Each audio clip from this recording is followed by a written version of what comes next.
কুমিল্লার ১৪ গ্রামে ঢাকা চট্টগ্রাম মহাসড়কে যাত্রীবাহী বাস ও মাইক্রোবাসের সংঘর্ষে শিশুসহ ৪ জন নিহত হয়েছে। আহত হয়েছেন ৫ জন। ৬ সেপ্টেম্বর সকালে উপজেলার নানকরা এলাকায় এই দুর্ঘটনা ঘটে। নিহতরা হলেন ফেনী সদরের মটুবি ইউনিয়নের দক্ষিণ লক্ষ্মীপুর গ্রামের মামুন, তার শাশুড়ি মাজেদা বেগম, ছেলে সাইমন ও মাইক্রোবাসের চালক ফেনী সদরের মাস্টারপাড়ার হাসান হাজারীর ছেলে আলাউদ্দিন হাজারী।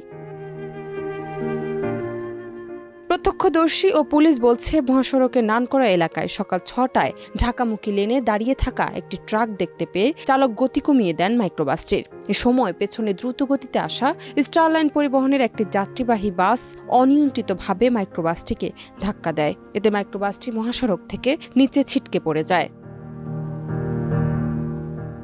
মিয়াবাজার হাইওয়ে থানার ভারপ্রাপ্ত কর্মকর্তা রইসউদ্দিন বলেন, দুর্ঘটনার খবর পেয়ে পুলিশ ও ফায়ার সার্ভিসের কর্মীরা স্থানীয়দের সহযোগিতায় আহত ও নিহতদের উদ্ধার করে হাসপাতালে নিয়ে গেছেন।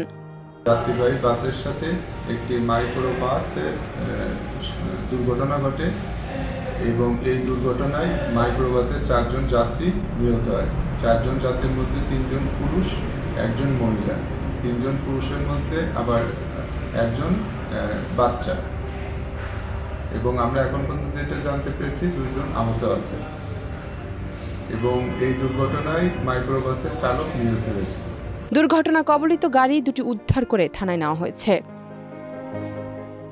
ডেস্ক রিপোর্ট, দেশ রূপান্তর।